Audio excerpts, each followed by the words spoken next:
In this video, what we are doing right now today, we have my 1965 GMC 2500. We are taking the old dump bed, we are going to customize it in a way that works, in a way that I am happy with, in a way that looks kind of like this. I'm going to show you how we got here, and we also have some pretty cool upgrades on the shop. Let's get started.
Alright, so now that we have those bed walls cut down, it is looking more and more like a flatbed, and I am liking the direction that it is going. So the next thing that I want to do, 2 parallel lines and slap this thing back together so that way we can take something out of it to make it shorter. If it's too long, make it shorter.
Alright, so at this point we have that initial cut looking good. As you can see, we got that back piece right here. A foot came out of it right there, and we are looking pretty good. Now what I'm thinking is, since this piece is such a monstrosity and so heavy, I think what I want to do is disconnect the bumper from it. Then we will shed a lot of weight and it'll make it a lot easier for me to work with this. Once the bumper's gone, I can reattach it later, or maybe rework a new bumper or do something completely different. So that's what I'm going to go for now, trying to lighten up this and then eventually getting it kind of placed back on where I want it to go, with 1 foot sectioned out of it, turning this 9-foot bed into an 8-foot bed.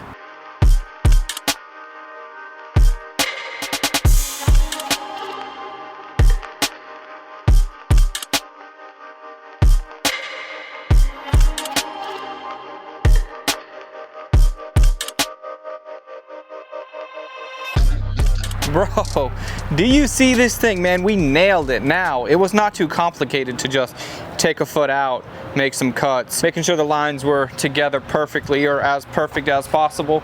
See, one thing that I did, since my first line was a little bit wavy, I took this little framing square, which is 1 foot, and I just ran it across this edge, and I drew a line along with this, so that way my new cut would match the waves of the old cut. If you got a wavy first cut, then a really straight second cut, or even worse would be waves on the first cut, waves on the second cut. Those waves aren't going to line up, then you're going to have gigantic gaps. But as you could tell, we look damn good. I am super happy with this. I didn't know if I wanted to do this because it's like, at the end of the day, 9-foot bed is going to be a little bit more useful. 8-foot bed is going to still be really useful, and for how big this bed is and how tall the truck is going to be with the big tires on it, the methods, I think stubbing it up is going to go a long way with the overall look, and we're not going to sacrifice any function with this thing. So let's pull out that HCP 220 Pro Pulse welder, get this thing tacked up, and I want to get this thing back on the truck, man. It's been too long since the dumper has been missing its dumpness. Now, some of you guys might be asking, will this truck still function as a dump bed? I don't know yet, but either way, I'm not gonna not call it the dumper because that's always what it was. And I think a flatbed looks really good. So let's get it tacked up.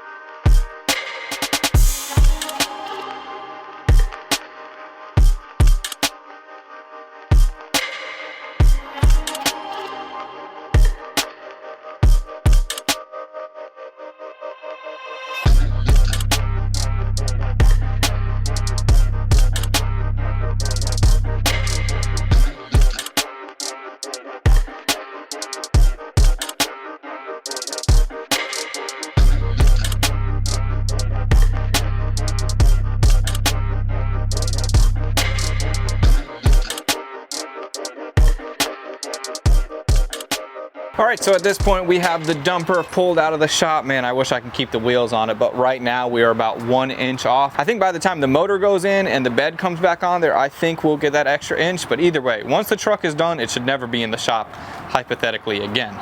So we got the bed looking good. We are going to get it lifted up, pull the truck back, sit it on the back of the truck, then pull the truck in the shop, and we'll see, man. And also there's a lot more plans to do a whole bunch of maybe bins or something underneath this flatbed. I want it to be a flatbed, but also I want it to be decked out. I don't want it to just be a bed on top. I want to, you know, put my touch on it just like I do with everything. So let's get the truck backed up and get the bed thrown on there.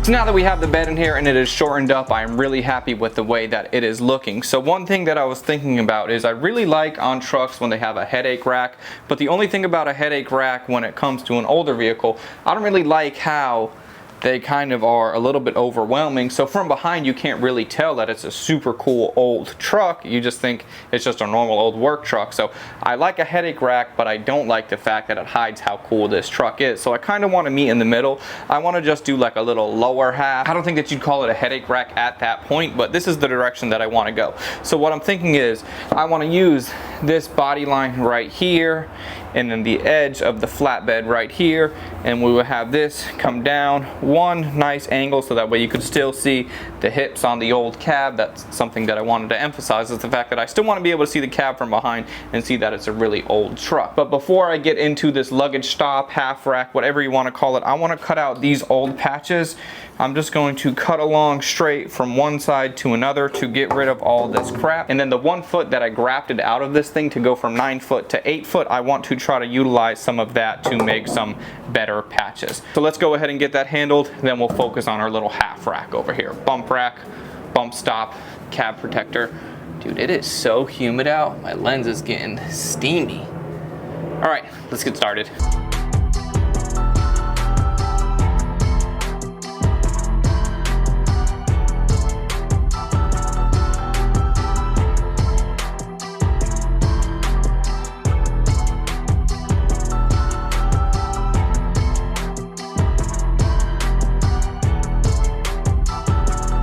Alright, so we got Captain Patchwork out of there. Get this guy in pretty much ready to go.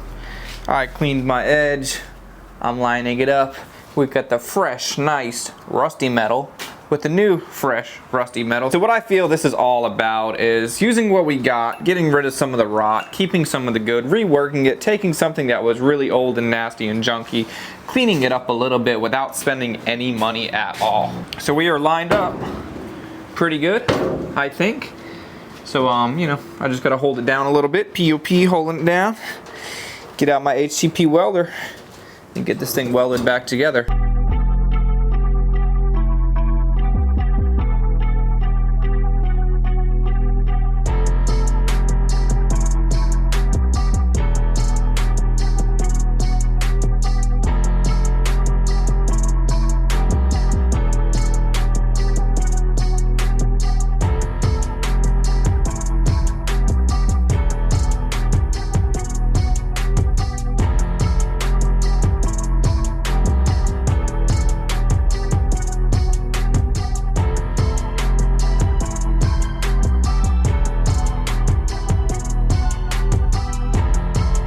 we got rid of those nasty patches, used the section in the rear to help out the front and make it look a lot better, I want to turn my attention to that rack or half rack, whatever you want to call it. So what we have right here, this is one of the sides of the dump bed. Now all of this is going to match. It's going to look pretty cool. There's some braces right here, some supports. I think I want to have the supports where you can see them on this side. I just think it might look a little bit cooler, but I will decide that for sure once I actually hold it up there. So one thing that I was thinking about is I want some nice angles on the side. Now what degree angles do you use, or what I use? I don't really care what they're going to be, and the way that I'm going to figure out how I'm going to do those angles is I know my top width. So I find the center of this, I come over half of the top width, half of the top width to have the full top width. Then I know my bottom width, so I find my center, half of the width, half of the width, that's the full width. Then I connect those lines. I have no idea what angle it is. I don't care at all what it is, because I want my bottom to be one width, I want my top to be the other width, and then a straight line will run in between. So I'm gonna go ahead and get this cut out, hold it against the cab. It's starting to rain, so I might have to move. Once it's cut out, I'll make the decision on what's next.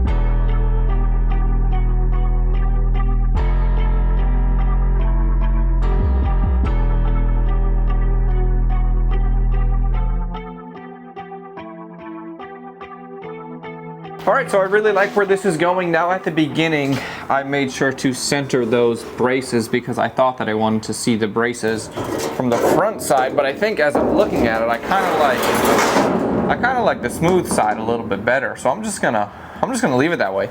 It makes more sense to do that. Well, it makes more sense to just do it how I like as I build it. Now what I want to do, because this is kind of like an old school vibe, I want to put a good amount of dimple dies in this. But I also got to keep in mind where those braces are. There's probably one right here and one right there.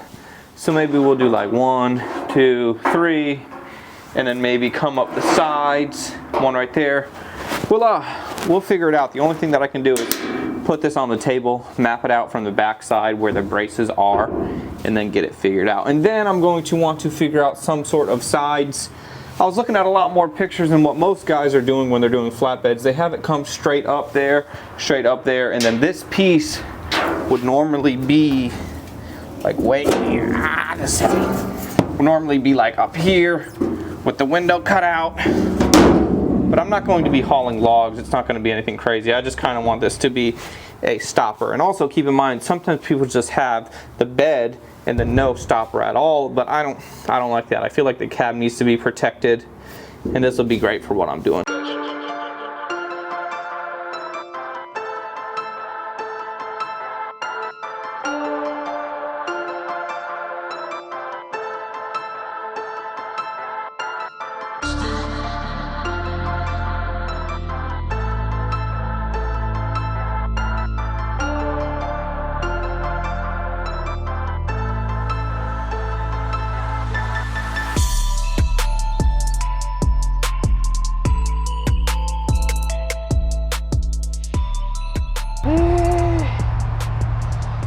We got a problem, Bubba.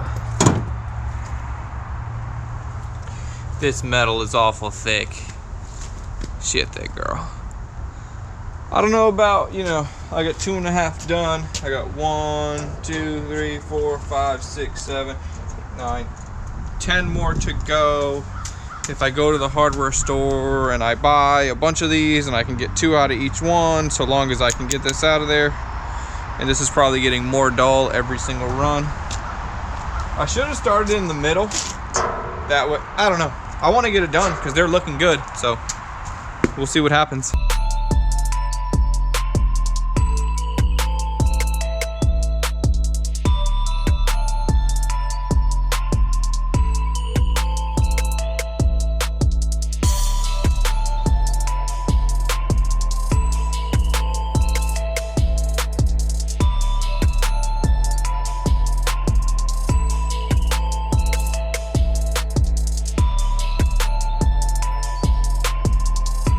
So I went and I got the bolt that I needed, but it actually broke another one. So I'm going to have to reevaluate. See, the thing is, since I'm just using all of this old material and kind of like upcycling it, trying to make something out of what I already have, this is actually 14 gauge. This is actually 14 gauge sheet metal, which is really heavy. I even feel like 16 gauge is a little bit much to do dimple dies in. You'd probably be able to get away with 16 gauge, but 14 gauge, I don't know. So I'm going to have to reevaluate. I like how it looks thus far. I think it kind of has a cool look to it, and I'd like to have dimple dies exactly where they are. So rather than trying to struggle with the 14 gauge, so I think what I'm going to do is cut out sections so that way I can make little panel inserts, and I'm not going to get in too much detail until I know it's going to work or not. This is just a really good example to show you guys that I don't always have all of the answers. A lot of times things come up, things change, things don't work out exactly how you had them planned. I didn't realize that was 14 gauge sheet metal. I knew it was pretty heavy, but it is going to tell me how thick it is when I try to punch it out. So I'm just going to try to mess around a little bit with some panels. I'm going to ignore that for now, try to make my panels. I don't want to mess with that anymore. And if anything, that was one of the sides of the dump bed. I have the entire other side that I can mess with, but if I ditch this, that's going to be time wasted. So I'd rather see if I can rework this in a way that makes it kind of cool. So let's just try to whip up some panels and let's see what happens. I have a good idea of what I want to do. It's just if it's gonna work or not.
Alright, so as you can see, this is looking crazy good. Now I wanted to go into a little bit more detail on how I actually make these things. Now the reason why they look good is because one thing, what you gotta understand, if you're making panels or dimple dies, bead rolls, anything like that, the thing that is going to look the absolute best is the thing that mathematically makes sense. Good math looks good. Now I know it's kind of weird to say, like, what do you mean by good math looks good? But I actually drew it out on the table so that way we could take a look at it. And also, you know how we were having the problems with the fact that it wouldn't, you know, that our holes wouldn't work. So how did we go about addressing that problem to make it look good? I'll show you right here. So back behind there, just a simple cut. It's easy for me to cut that out with the angle grinder, and this sits in there really nice, no problem whatsoever. Also, when I did all of that patchwork, my patch that I had to put in here didn't quite reach all the way to the front. So another thing that I had to do, kind of thinking on my feet and pivoting along the way, just like we did with these guys, I made the entire front section all dimpled out as well. As you can see, That's looking pretty good, and it's also going to be functional because water will drain from right there. Well, water will really drain anywhere, but let me show you on the table right here mathematically how I made these panels. I'm just going to show you on the smaller one. On the larger one, I just continued to move on hole after hole after hole, but it's still the same concept. We have our middle one and then parallel ones to the left, parallel ones to the right, the same amount of space between all of them. Let me show you on the bench right here. So this is everything laid out. You can go ahead and take a screenshot if you want to steal my layout. I will just walk you through it really quickly. So we started off with a rectangle 6 inches tall, 14 inches wide. Now those numbers are the numbers that they are because, again, mathematically. So then I found my center point right here. So the center point is obviously 7 inches. I didn't write that anywhere, but that's half of 14. Then I went 4 inches over, which is this guy, 4 inches over, which is that guy right there. Now at the end, I don't have another hole to be cut out, so I only went 3 inches instead of 4 inches. Now what that made happen was the distance between there to there is 2.5 inches, 2.5 inches, 2.5 inches, and 2.5 inches. So now the space all the way around is the exact same.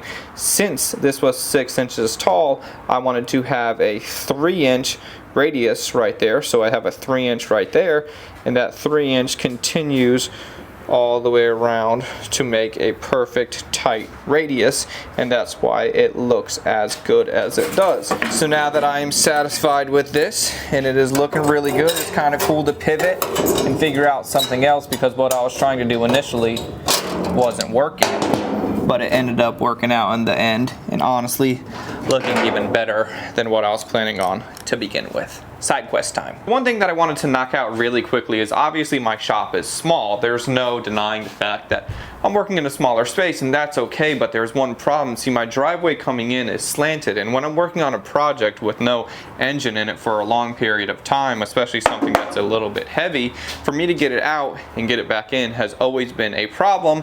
And then if I'm working on something that doesn't run, I just need a better way to get stuff in and out of the shop so that way I can clean it, and I don't want to have to depend on my dad coming over to help me, because then I got to try to time it out for after work. I send him a text, and luckily he works really close by, so it's not too bad.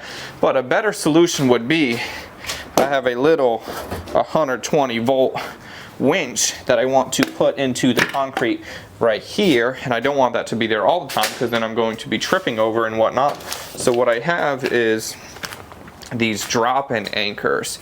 Now these drop-in anchors are just going to stay in the floor at all time, but the fact that they're a drop-in anchor just puts a threaded hole in the floor. So enough talking about it, let's just get this figured out, then we'll get the truck out and then we'll test it out. So with these anchors, the idea is we want the top of the anchor to be just flush with the concrete. If we sink it down way too low, we risk busting through the slab, even though I don't think I'm going to. And if we don't drill high enough, we are going to have this poking above the concrete. So what I like to do with something like this, hold the anchor next to it, get you a piece of tape, mark your bit so that way you know your depth, and then don't let the tape go into the ground.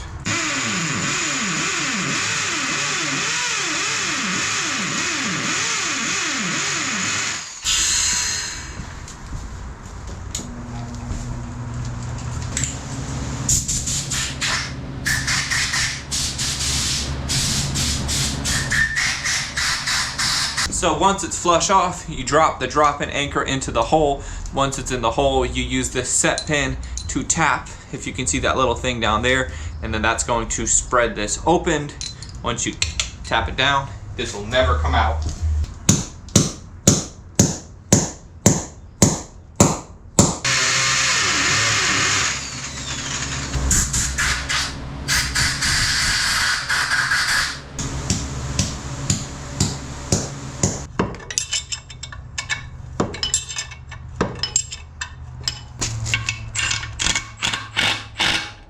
All right, so let's see if this pig will move. Now keep in mind, I'm able to just pull this and move this by myself. It's just kind of difficult, so I'm not really pulling, like, even though this truck weighs a few thousand pounds, we don't need to have a few thousand pounds of force. We just need to be able to have more than what I can do.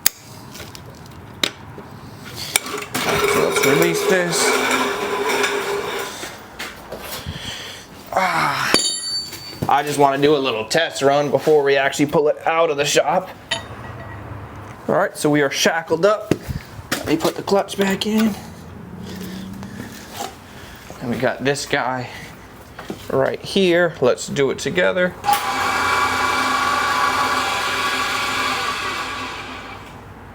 Wrong way.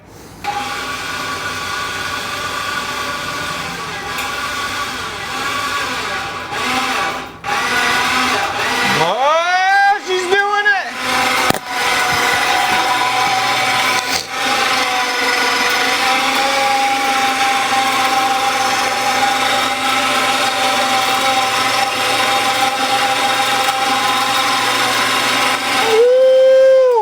That is going to make my life a whole lot easier. Now, something in the last video that we were going back and forth on is the 17-inch wheels. The methods look so phenomenal. We have the 33-inch tall tires. Now, the truck is a little bit tall. With the bed not on the truck, there's no way it would fit in and out of the shop. And the truck is going to have to go out of the shop to get the motor in it. And by the time the motor goes in it, it's definitely not going to be running. So we'd have to then push it back into the shop, up the hill. All kinds of mumbo jumbo. So this is just going to help me out so much. So let's see if we can get the truck outside and if it'll clear with the bed on, or if we're going to have to put the old wheels on every single time. Let's just see. So I'm going to release the clutch until we get about a little bit of speed going down the hill. Then I'm going to control it and let it come down with the winch itself. All right, so clutch is released. Now I'm pushing. She's going a little bit faster than I'd like. Be careful, be careful.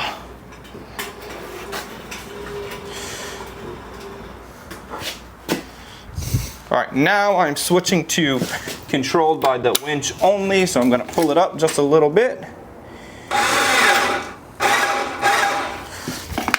And I gotta keep in mind to not stand in between the winch wire and the truck in case it lets go. All right, so let's let it come down slowly. Let's see what happens. The only thing is, I wish I had a Bluetooth. If I had a little Bluetooth remote, then I could steer, but can't get it all. Let's just be happy with what we got so far. Coming down.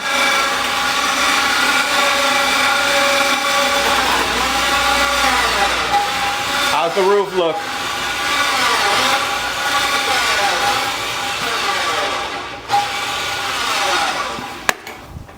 Is she clear, Baba? Oh, she's clear. Because by the time the back starts to go downhill, we got some more room right here.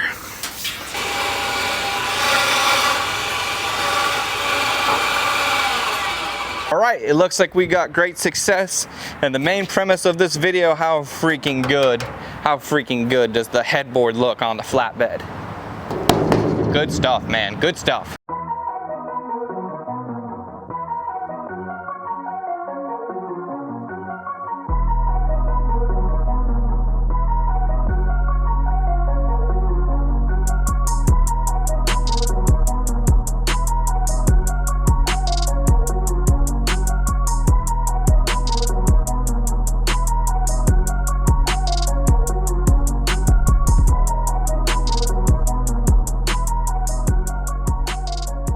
So now that we got that winch knocked out and everything is looking really good, one thing that I wanted to mention is it looks like the tire is awful close to the bed, but I have about 6 inches between the bottom of this surface and the top of the tire. This bar kind of comes down a little bit low, so it gives the illusion that it's a lot closer than it is. So now also, I got all these plants. The entire deck is cleared off because I'm going to be staining it tomorrow and whatnot. But either way, what I need to do with our headboard, I want to run some braces in the back so that way it's a little bit stronger. Right now, I mean, it seems to be really strong as is. So what I want to do, since this is a dump bed, let's go ahead and lift it up. All of the hydraulics and everything were all messed up. None of that stuff is working, so I kind of just put that stuff on the back burner for now. But either way, it'll still lift up. I just got to lift it manually. So once I get this lifted up, I'll be able to get access to that area. And I don't want to pull the entire bed off again. So this should work.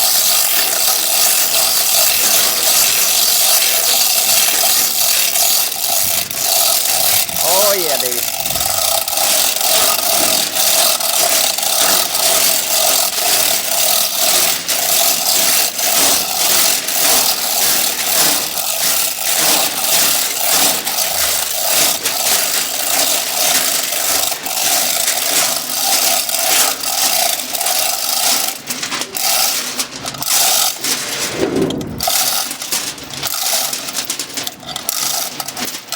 Dumper be dumping. Okay, that should give me enough room. I'm pretty confident with all of that. Yeah, oh yeah. I get right here, connect some of these things, get some welds put together, strengthen everything up. Bro, really quickly, before we get started, I let the intrusive thoughts get to me. This is probably gonna work out. Ooh. Let's see. Stay out of my way, Lola.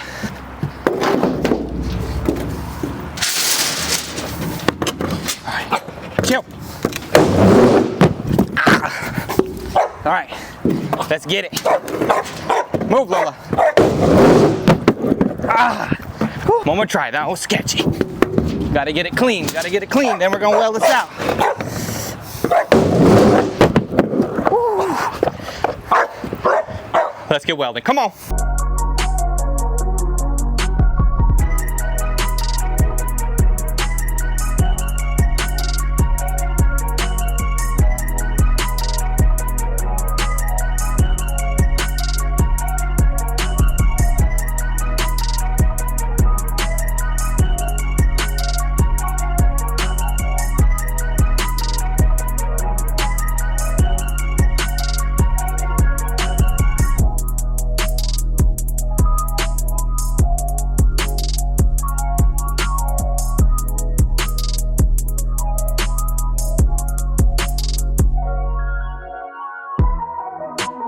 Damn, dude, how good is this thing looking? I'm getting so excited that I'm going to be driving this truck all around town. We're going to have to put some Bodie Vision decals on the back. This bed is gonna work better for me and what I am mainly using it for.